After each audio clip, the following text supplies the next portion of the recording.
Shalom Jemaat House for All Nations Calgary. That's an honor for me untuk melayani firman Tuhan kepada jemaat di Calgary. Terima kasih buat Pak Eri yang memberikan kesempatan untuk melayani hari ini. Perkenalkan, nama saya Teti Ruth. Saya bersama suami saya melayani anak muda di GKPB Fajar Pengharapan Bandung.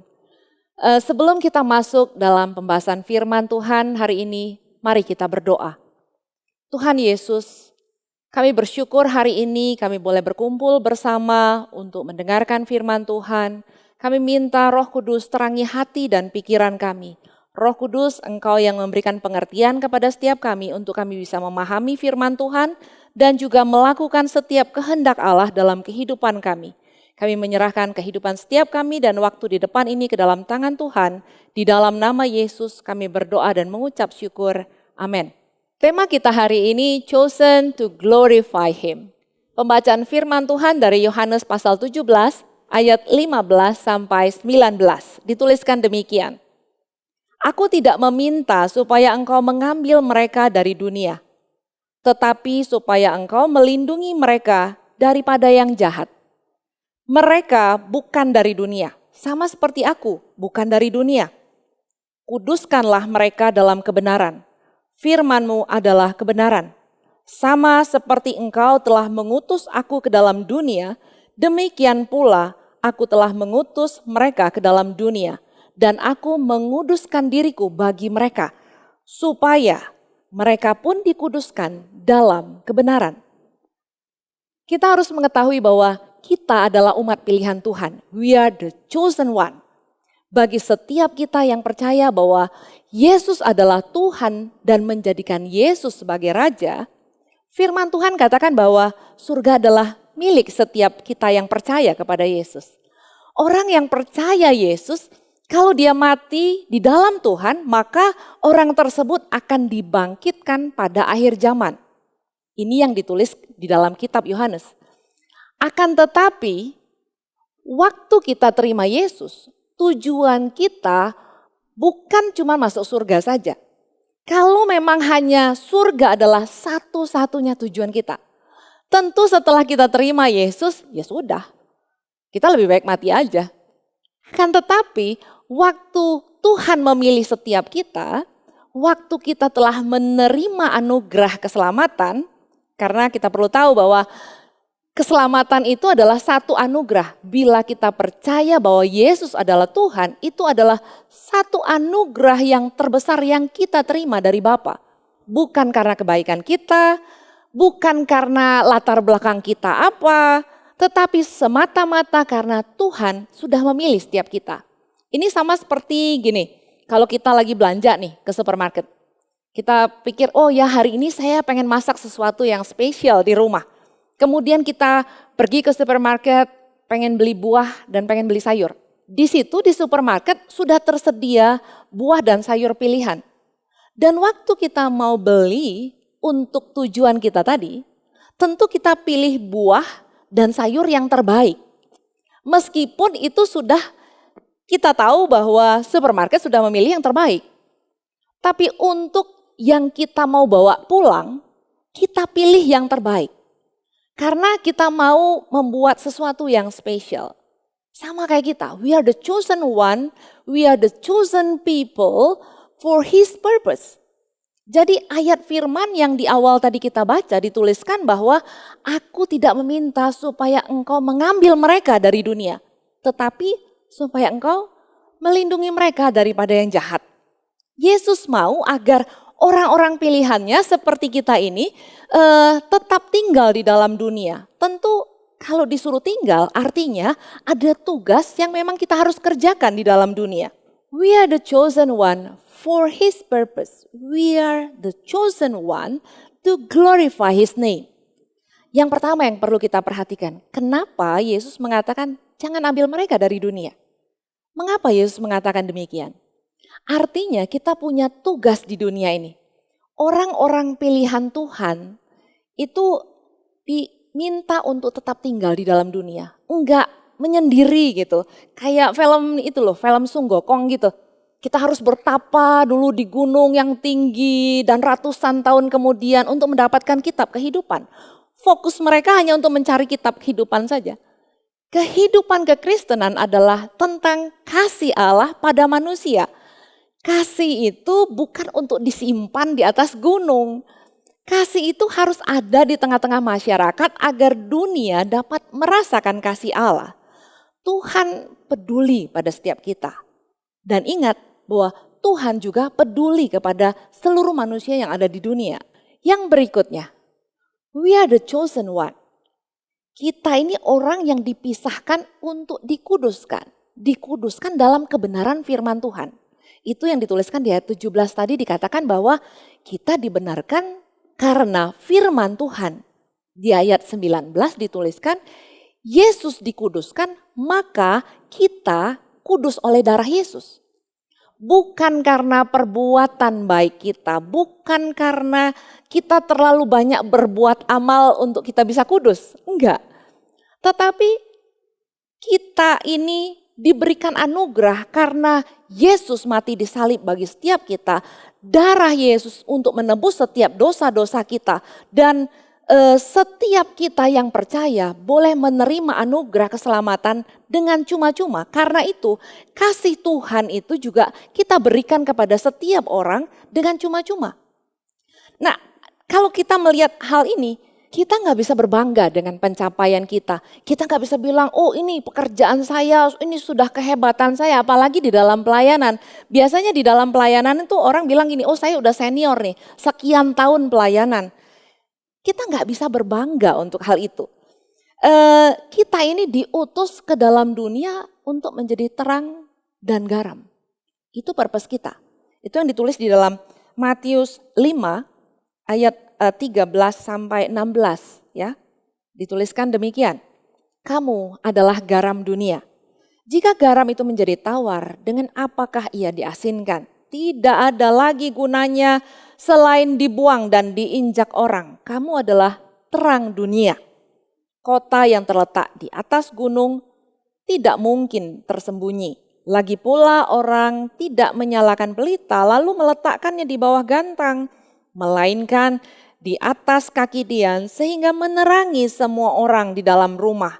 Demikianlah hendaknya terangmu bercahaya di depan orang supaya mereka melihat perbuatanmu yang baik dan memuliakan Bapamu yang di surga. Ingat tadi kalau Yesus katakan jangan ambil mereka dari dunia. Artinya ada tugas kan. Nah tugasnya kalau kita pikir apa? Di sini dituliskan bahwa tugas kita adalah menjadi garam dan terang. Kalau garam itu menggumpal, nggak ada gunanya. Dan kalau garam itu tidak bisa mengasinkan, memberikan rasa pada di sekitarnya, maka dikatakan nggak ada gunanya, ya udah buang aja. Demikian juga dengan terang. Terang itu kalau dikatakan gini, kalau terang sama terang kumpul, silau men. Tapi terang itu hanya berguna waktu dia ada di dalam gelap. Karena kalau ada terang tidak bisa disembunyikan. Artinya gini, kita ini di dalam kehidupan kita ada terang Tuhan di dalam kehidupan kita. Waktu kita terima Yesus dalam hidup kita, kita memiliki kasih Allah dalam hati kita. Kita memiliki terang Allah di dalam hati kita. Dan terang itu dibutuhkan oleh orang-orang di sekitar kita. Contoh, mungkin kita berpikir, saya harus mulai dari mana? Memikirkan dunia yang begitu luas banget gitu. Mulailah setia dengan perkara kecil sebelum kita masuk kepada perkara yang lebih besar. Dimulai dari hal yang sederhana, dari dalam keluarga. Firman Tuhan katakan begini, kalau marah jangan sampai matahari terbenam. Kemudian orang yang kalau udah marahnya malam-malam gimana dong? Kan udah terbenam mataharinya. Ini artinya kalau dibilang jangan sampai matahari terbenam, artinya jangan disimpan lama-lama. Kalau marah itu segera diselesaikan, segera disampaikan. Apa yang membuat kita menjadi bentrok, ya segera diselesaikan. Kalau disimpan sebulan, ya itu namanya udah luka. Kalau kemudian marah itu disimpan sampai bertahun-tahun, itu yang mengakibatkan kepahitan namanya. Jangan sampai marah kita ini menjadi luka dan kepahitan. Ini biasanya ibu-ibu nih kalau lagi marah tuh jangan sampai kebanyakan ngomong. Emang kalau 6.000 kata dikeluarkan dalam waktu marah sekali, itu nanti kehilangan makna ya. Kalau saya lihat kalau anak saya marah itu dengan banyak kalimat, terus dia diam bengong dan dia nggak ngerti saya ini marahnya kenapa gitu. Kehilangan makna. Jadi kalau kebanyakan ngomong nanti nggak meaningful jadinya. Ada juga yang kalau marah diem aja, berharap bahwa pasangannya atau anggota keluarga ya ngerti sendirilah gitu. Tapi jangan sampai kita kemudian berasumsi, asumsi yang membuat akhirnya marah ditumpuk sampai begitu lama kemudian boom. Ada baiknya kita belajar untuk menata emosi kita, menata kalimat yang harus kita keluarkan, disusun sedemikian rupa supaya ada saling pengertian, ada kata saling ya, saling mengerti, saling memahami. Kalau antara orang tua dengan anak, kita belajar berkomunikasi. Komunikasi itu sangat mahal harganya, sangat mahal belajarnya. Jangan sampai kita berasumsi. Apa yang dialami orang tua dulu belum tentu sama dengan apa yang dialami anak sekarang. Tapi bukan berarti bahwa anak bilang gini, orang tua gak ngerti apa-apa. Atau orang tua yang mengatakan kepada anak, mama dulu sudah tahu begini, sudah tahu begitu. Kasih itu tidak menuntut, tapi kasih itu adalah memberi. Bagaimana kita memulai firman Tuhan itu dimulai dari rumah kita. Dimulai dari anggota keluarga yang tinggal di dalam rumah kita. Dan itu yang dikatakan jangan langsung ambil.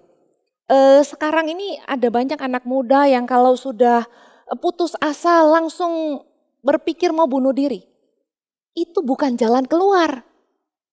Tetapi ada satu pengharapan waktu kita belajar untuk berkomunikasi, belajar untuk menyatakan kasih itu di dalam keluarga kita. Berkomunikasilah agar kita bisa melihat dan kita bisa merasakan bahwa ini sesungguhnya kasih loh, bukan menuntut yang kebanyakan.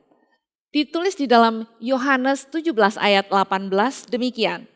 Sama seperti engkau telah mengutus aku ke dalam dunia, demikian pula aku telah mengutus mereka ke dalam dunia. Kalau ditulis seperti ini, dunia yang mana? Tadi saya katakan mulailah dari dunia keluarga, dunia yang paling kecil dalam kehidupan kita. Nah, sebentar kita akan mendengarkan kesaksian dari seorang anak mentor saya, Filipus Mahesa. Dia masuk dalam pelayanan kami waktu dia masih SMP. Dia melayani sebagai leader untuk anak SMP dan SMA sampai dia lulus kuliah. Dia kerja di Jakarta, waktu work from home dia harus pulang kembali ke Bandung dan mulai dari rumah. Dimulailah kesaksiannya. Silakan Filipus. Halo, perkenalkan nama saya Filipus. Saya dulunya leader di Satelit Pasko di Pelajar dan saat ini saya bekerja di salah satu perusahaan di Jakarta sebagai operational eksekutif. Saya adalah anak tunggal di keluarga saya, dan bagi sebagian orang atau kebanyakan orang berpikir bahwa anak tunggal itu selalu dengan mudah mendapatkan apa yang mereka mau. Tapi itu tidak berlaku dalam keluarga saya. Saya dididik dengan cara yang sangat disiplin dan sangat keras oleh papa dan mama saya. Dan seringkali cara mereka itu membuat saya sakit hati dan akhirnya memupuk kepahitan atas mereka. Ketika itu saya ingat saya sudah ada di pelayanan pelajar dan saya ada di Satelit Pasko di SMP. Di situ saya masuk Grabs dan saat itu sedang ada acara event Youth Paskah.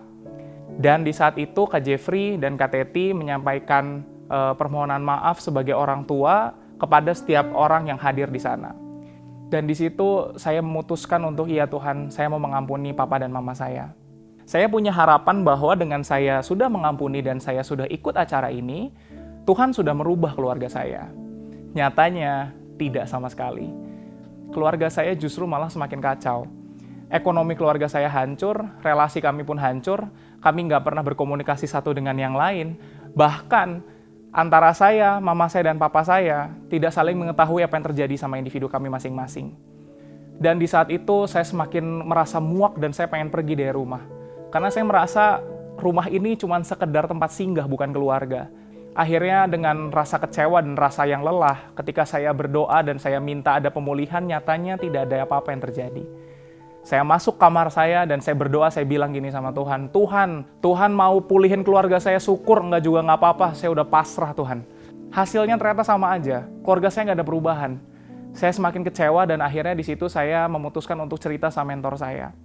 Di saat itu ada Kak Teti dan Kak Sheryl yang saya ceritakan tentang keadaan keluarga saya.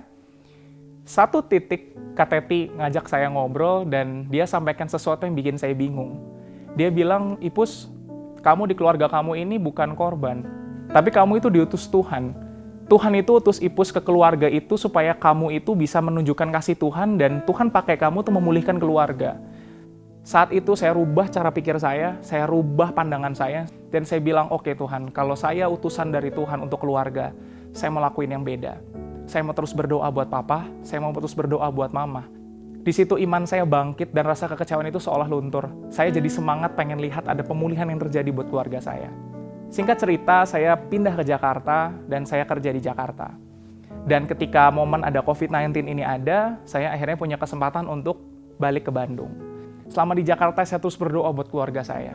Ketika momen itu datang, saya dapat inspirasi dari orang-orang terdekat saya untuk merayakan anniversary mereka. Di tanggal itu, saya memutuskan untuk bikin sedikit surprise buat orang tua saya. Saya akhirnya masakin masakan kesukaan mereka. Saya undang mereka duduk bareng sama saya untuk makan malam bareng. Di situ saya sampaikan, saya bilang terima kasih sama papa, terima kasih sama mama.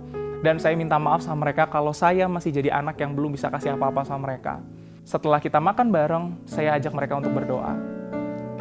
Momen ketika saya berdoa, saya nggak akan pernah lupa. Saya lihat papa saya nangis, mama saya nangis, saya pun nangis karena kami bertiga dijamah sama Tuhan. Kami rasakan ada kasih yang begitu besar mengalir dalam hati kami. Dan setelah kami berdoa, muka kami berbeda. Papa saya sukacita, mama saya sukacita, saya pun bersukacita. Besok harinya, papa saya udah nggak lagi bicara dengan nada yang tinggi sama saya. Saya tahu betul bahwa itu pekerjaan Tuhan. Di situ saya sadar bahwa ternyata waktu Tuhan berjanji akan pulihkan keluarga saya bisa pulih. Ketika masa-masa proses saya selalu berpegang sama satu firman Tuhan ini, yaitu di ayat Yeremia 29 ayat 11. Tuhan selalu memberikan rancangan yang indah dan penuh harapan, bukan rancangan kecelakaan. Saya tahu bahwa keluarga saya adalah keluarga yang sudah Tuhan bentuk, sudah Tuhan rancang menjadi sesuatu yang sangat indah, bukan kecelakaan. Kalau ternyata kalian juga mungkin hari ini punya pengalaman yang sama saya. Teman-teman mungkin lagi berdoa buat papa mama tapi nggak kejawab. Keadaan keluarga seolah-olah nggak ada perubahan. Apa yang kalian mau itu seolah-olah kayak Tuhan nggak jawab. Jangan pernah putus asa, jangan pernah menyerah. Karena kalian bukan korban, kalian tuh diutus untuk menjadi terang atas keluarga. Kasih Tuhan itu terus mengalir lewat kalian. Dan waktu kalian berdoa dan terus beriman, terus persisten dalam berdoa, Tuhan pasti akan jawab doa kamu suatu saat, di waktu yang tepat dan di waktu yang terbaik. Demikian tadi kita sudah mendengar kesaksian dari Filipus, bagaimana dia menjalankan tugasnya sebagai anak dalam keluarga. Tidak menyerah dengan keadaan, tetapi percaya bahwa Tuhan sanggup untuk melakukan mujizat. Pandemi ini kalau kita jalani bersama-sama dengan Tuhan, maka kita akan mengalami hal-hal yang luar biasa. Karena Allah kita adalah Allah yang dahsyat. Hidup ini bukan hanya bicara achievement. Memang kadang-kadang orang tua berharap anak itu harus mencapai ini, harus mencapai itu. Atau mungkin orang tua juga pengen mencapai ini dan mencapai itu. Dan untuk pencapaian itu kita mungkin membuat ada banyak drama ya untuk bisa menutupi kelemahan kita dan untuk mengatakan bahwa saya sudah mencapai ini. Dalam kehidupan ini kalau kita melihat apa yang ada dituliskan dalam firman Tuhan hari ini. It's not about achievement. This is about the journey with God. Dalam journey itu, kalau dibilang jangan ambil mereka, tetapi biarkan mereka tinggal di dalam dunia. Artinya itu adalah satu journey. Journey di mana kita bisa menyampaikan kasih Allah kepada orang-orang di sekitar kita. Journey di mana kita bisa mengenal kasih Tuhan dalam kehidupan kita. Dalam sepanjang kehidupan kita, kita bisa lihat waktu kita mengalami kekurangan. Kita tahu Allah Jehovah Jireh yang mencukupkan segala kekurangan kita. Waktu kita sakit, kita tahu Dia Jehovah Rafa, Allah yang menyembuhkan setiap kita. Dan waktu kita melewati semua itu, kita menang atas setiap journey itu, kita melihat betapa Tuhan itu sangat baik, betapa Tuhan itu nyata dalam setiap problem dalam kehidupan kita, dan kita bisa mengenal kasih Allah, mengenal pengampunannya, karena nobody's perfect. Kita semua ada buat banyak kesalahan, tapi kita bisa mengenal kasih Allah yang senantiasa mengampuni kita. Mengenal Tuhan itu bukan nanti waktu di surga. Tapi kalau Tuhan Yesus bilang, biarkan mereka tinggal di bumi. Agar kita bisa mengenal kasih-Nya, mengenal Dia lewat journey yang kita lalui bersama-sama dengan Tuhan. Secara pribadi kita bisa mengenal Dia. Dan ini adalah sesuatu yang khas bagi setiap orang. Kita nggak bisa paksakan, ini pengenalan saya, kamu harus lakukan hal ini. Bukan. Tetapi masing-masing kita punya pengenalan akan Tuhan. Lewat semua journey yang kita lakukan bersama-sama dengan Tuhan, di dalam suka, dalam duka, kita nggak bisa bilang ini, Tuhan, aku kan sudah melayani sekian tahun, aku setia pada Tuhan, kenapa harus mengalami semua problem ini? Lewati semua itu bersama-sama dengan Tuhan. Dengan demikian secara pribadi kita lebih mengenal Tuhan dan Dia akan memperkenalkan dirinya kepada kita melewati semua keadaan yang kita lewati. Dan biar lewat semua itu, waktu kita menang atas setiap keadaan, atas setiap problem, atas setiap masalah yang ada. Waktu itu kita bisa mengatakan, ini Yesus Tuhanku hidup. Karena ingat tadi, bahwa we are chosen to glorify His name. This life is not about achievement, but it's about knowing God and make Him known through our life. Bawa kasih Tuhan, bawa hidupmu kepada Tuhan. Dan biar setiap apa yang kamu lalui hari ini, apa yang sedang kamu alami hari ini, Tuhan itu peduli. Tuhan peduli atas hidupmu. Tuhan peduli akan keadaanmu hari ini. Apapun itu, loneliness yang kamu alami, about anxiety yang hari ini ada dalam hatimu, Tuhan peduli akan hidupmu. Dan Tuhan mengasihimu. Karena itu dikatakan, karena begitu besar kasih Allah akan dunia ini, maka Dia memberikan anaknya yang tunggal. Begitu besar kasih Allah, sampai anaknya yang tunggal diberikan kepada setiap kita. Artinya, Dia tidak menyayangkan apapun untuk kamu dan untuk aku. Dia tidak menyayangkan apapun. Kalau Dia tidak menyayangkan apapun, artinya Dia sanggup untuk menolong hidupmu. Dia sanggup untuk menolong setiap permasalahan dalam kehidupanmu. Dan untuk itu Dia datang ke bumi. Dan untuk itu Dia mati di salib. Dan untuk itu Dia bangkit agar kehidupanmu dapat memenang atas setiap problem yang ada. Menang atas setiap kesulitan yang ada. Yesus mengasihimu. Jemaat Tuhan, hari ini kalau kamu mengalami ada banyak kesulitan, mengalami anxiety, lonely, problem dalam kehidupanmu. Mari kita berdoa bersama. Tuhan Yesus, Engkau yang mengatakan kami tetap tinggal di bumi. Agar nama Yesus boleh dikenal, agar nama Yesus boleh dimuliakan dalam kehidupan kami. Dan hari-hari ini Tuhan, lewat setiap problem yang ada, lewat setiap kesulitan yang dialami oleh anak-anak-Mu Tuhan.